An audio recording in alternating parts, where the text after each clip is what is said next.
Hello and welcome to the Euro podcast from sportsbet.io. This is this week's Serie A version, but don't forget there is a Bundesliga and La Liga version as well every single week. Take a look on the Clubhouse TV channel. Don't forget to like, to subscribe and to tell plenty of people about it as well. We will, of course, as always, be joined by our good friend in Italy, Daniele Veri.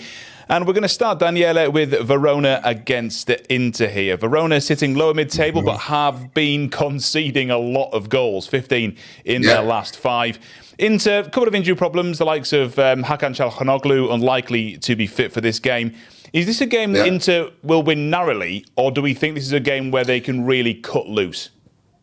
I don't know about cut loose, but we can expect goals in this game, in my opinion. I mean, they've been scoring plenty in the last few seasons. I don't expect... I expect them to come away with a win, to be honest, because they normally win in Verona. I think the last time Verona beat Inter at home was in 1992 or something. So, honestly, ages ago. Obviously, Verona didn't play consistently Serie A, so there were... quite a few seasons where they played second division. Last year they obviously drew, honestly, 2-2, but there was match day 38 with Inter already sure of their title. Yeah. So that wasn't really, let's say, any really important result. Yeah, exactly, in that sense. So I do expect them to win, and I can see them also scoring goals. It's a match where we can see definitely goals. You said Çalhanoğlu is not playing, which is a big blow for them, obviously. But, they've got Asllani, who's back fit. He played 90 minutes for Albania the other night. They've got Zelinski, who can definitely play in that position, as he already proved there recently. They have Barella, who can slot in also in that position. So I don't see that being a big problem, so to say. What do we think of this Inter side at this point of the season? You know, we're getting towards the latter part of November. What is the overall feeling on Inter so far this season?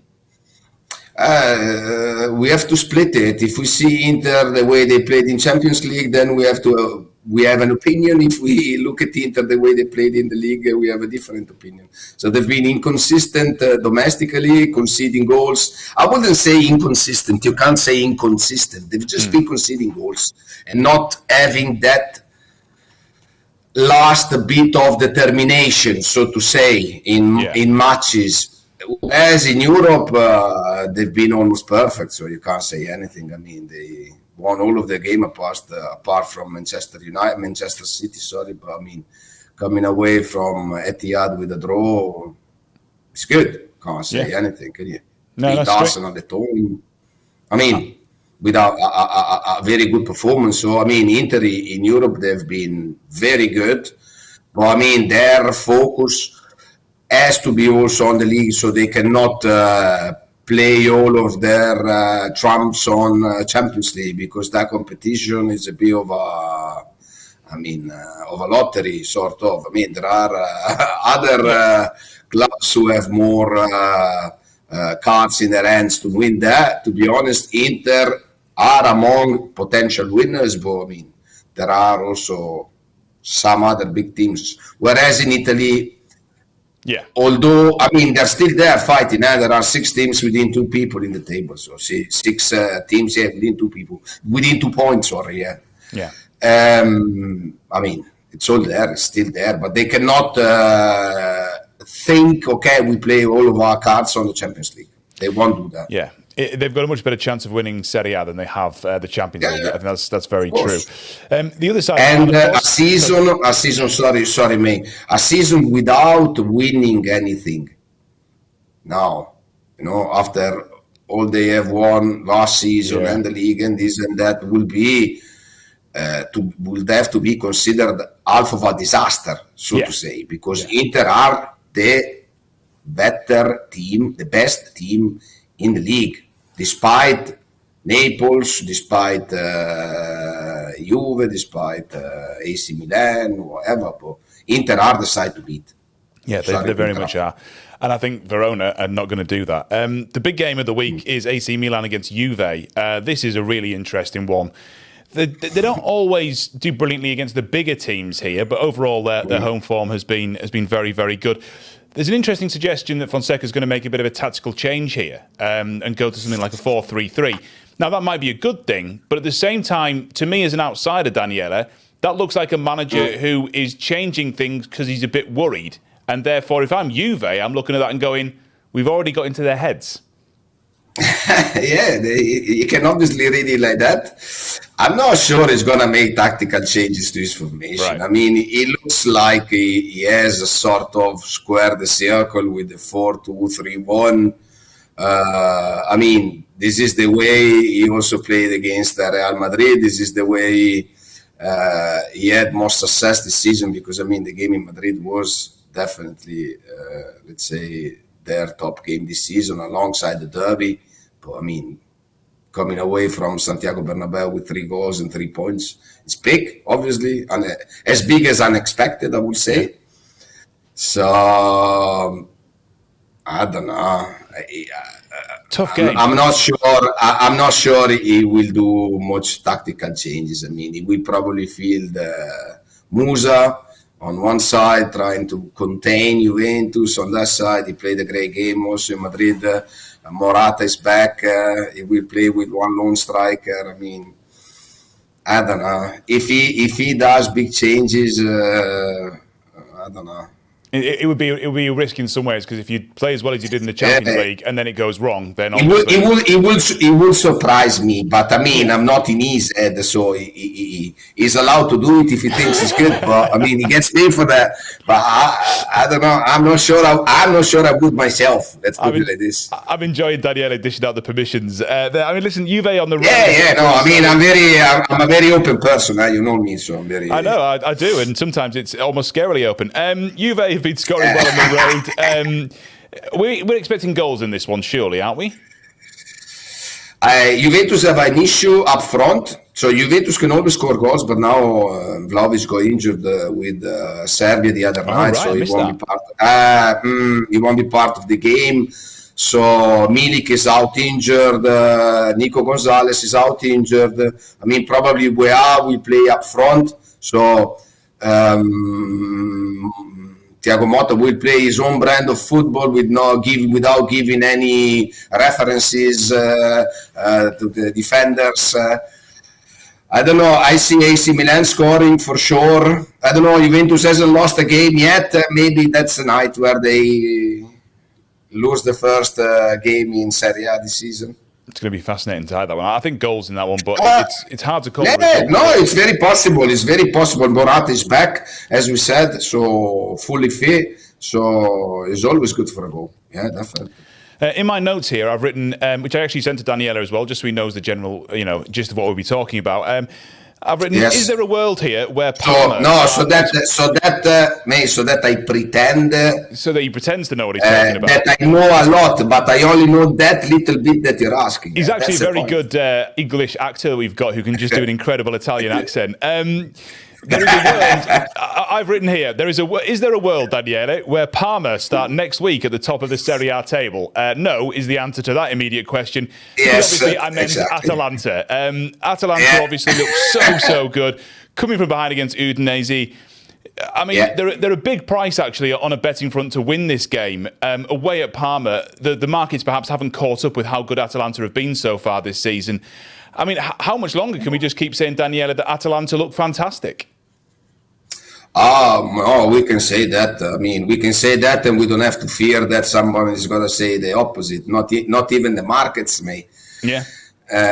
No, they're good. They're good. They've great potential up front. De Ketelare is out injured. He had an issue the other night, so he won't be taking part the other night, 10 days ago.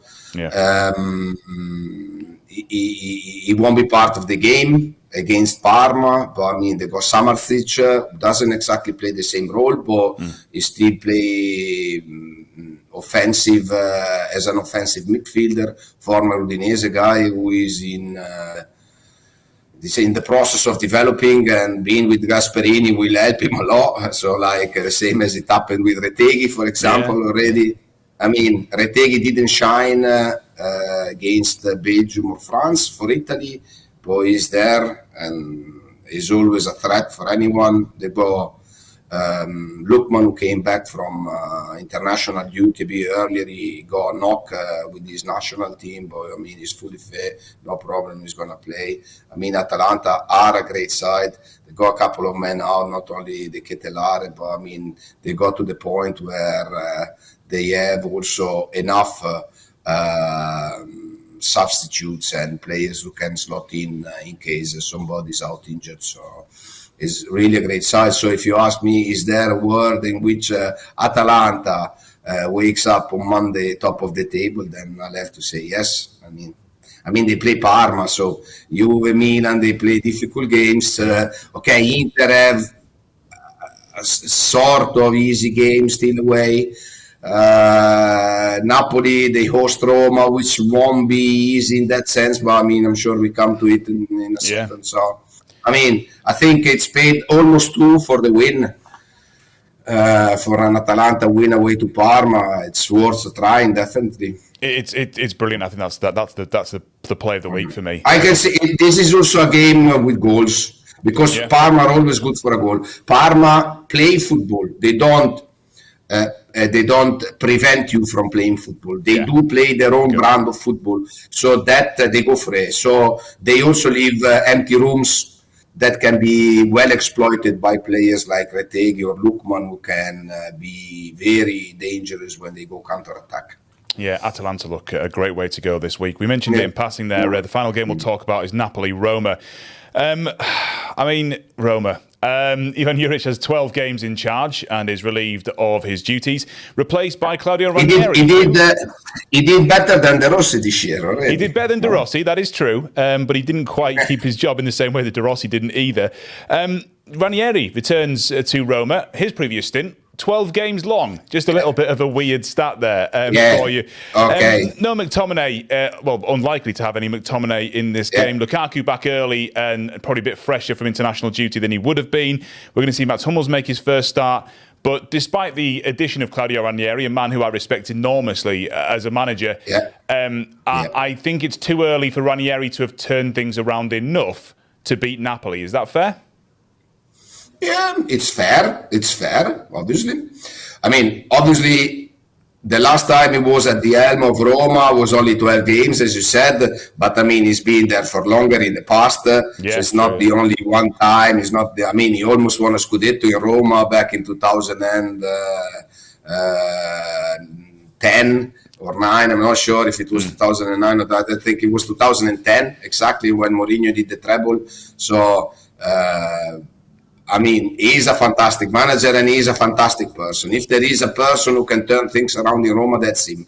I mean, when Roma signed Juric, I think everyone asked himself in Italy, what's that? He doesn't fit in there. I mean, the freaking family sacked Mourinho, who was really beloved by the fans and by the whole environment around AS Roma, which is very important here in Rome, where I am at the moment. And then the fans would only quiet down because of the fact that they hired Daniele De Rossi, who is also somebody who's very close to the club, to the mentality, to the city and everything. Okay, now they find him in a very spectacular, I would say, an understanding way, and then they got Juric with a contract until the end of the season. So it was basically a dead man walking. Which message do you send to your players when you say, okay, we got a manager who doesn't fit in here, he has got nothing to look for here in Roma, and we give him a contract until the end of the season. So he won't be your boss next year, so you don't have to necessarily. No way near. So no one took him seriously, and he's. I mean, I'm not saying there is no good manager. I mean, he knows what to do. I mean, he's proved already, but. I mean, it simply didn't fit, and he would probably say that from the off. Having said that, they now hired Ranieri, and that's a much more sensitive and intelligent choice, in my opinion, because Ranieri is extremely beloved. You should have seen what happened last year when he came with Cagliari. I mean, all of the stadium tributed him chants and applause and everything, and he was crying, and it was fantastic. I mean, he's really beloved. He's from Roma. He knows everything. He have that special sensitivity also to talk to players and get along with players, and that's extremely important. Yeah, he is a man, obviously, who is loved wherever he's gone. Even when he's gone to clubs and it hasn't worked or whatever else, he's always well respected, always well liked, and obviously the architect of the most incredible Premier League title of all time, bar none. And, I mean, an incredible man. And a lot of that was built not necessarily on just Leicester's talent at the time, but also on the fact that players were running through walls for him. So you'd imagine there will be a definite improvement at Roma. It's just whether or not they do it against Napoli, I suppose, is a different thing. Can we just have a quick word about Napoli before we let you go? Yes, I just want to say something that also goes in the direction that you said. The Giallorossi fans won't be allowed to travel to Napoli because of potential clashes with the opponents. So this is also something that won't help Ranieri and his team. Napoli, they've had Atalanta, AC Milan and Inter ahead of the international break. Now they move on to Roma, and they're still up there. They are facing all of the best clubs in the league, and they're still up there. So they are a force to be taken into consideration for the title. It's official. So if we could have sort of doubted or maybe thought about it until now, I mean, we are at the end of November, they're still up there. They have obviously lost to Atalanta at home, but you can lose to Atalanta at home nowadays. Yeah, it's allowed, it's allowed. It's allowed, and they were simply better on that day. But I mean, that probably didn't worry Antonio Conte too much. He said, okay, fair enough, we lost, we move on. So the next second, he was already thinking of Inter Milan, of the game coming up. Yeah, well, 4 points from those 9 available in those 3 difficult games. Obviously, Roma now away at Torino, then away at Lazio in the Cup, at home to Lazio. So this is plenty of difficult games. Yeah. Away at Udine as well, actually, looking at this. So it's going to be a very tricky run for Antonio Conte. Daniele, thank you as always. Again, don't forget to like. Can I say one thing maybe for? Can I say one thing before I leave? As long as you do it within the next minute. I say 2 things. Thank you for calling me, and this is very important. This I always wanted to say. Go on. And the second thing, thank you for calling me. Yeah. And the second thing is, I expect Roma to do well because the Ranieri factor will be a blow for them. I don't know if that's enough to win the game, but I do expect them to come away with a point. Well, he's got a heck of a job to get them into Europe, hasn't he? I think the gap's 11 points at the moment. So if he can breach that gap, that will be an incrediable job. Just getting them into the Europa League or the Conference League next season would be a very, very good job from this point for Claudio. Because the others are also running. They are also running fast. The other clubs up top they're not losing many points. Right, I'll do my outro for the second time now, Dan. Thank you very much for joining us. We'll be back with you next week.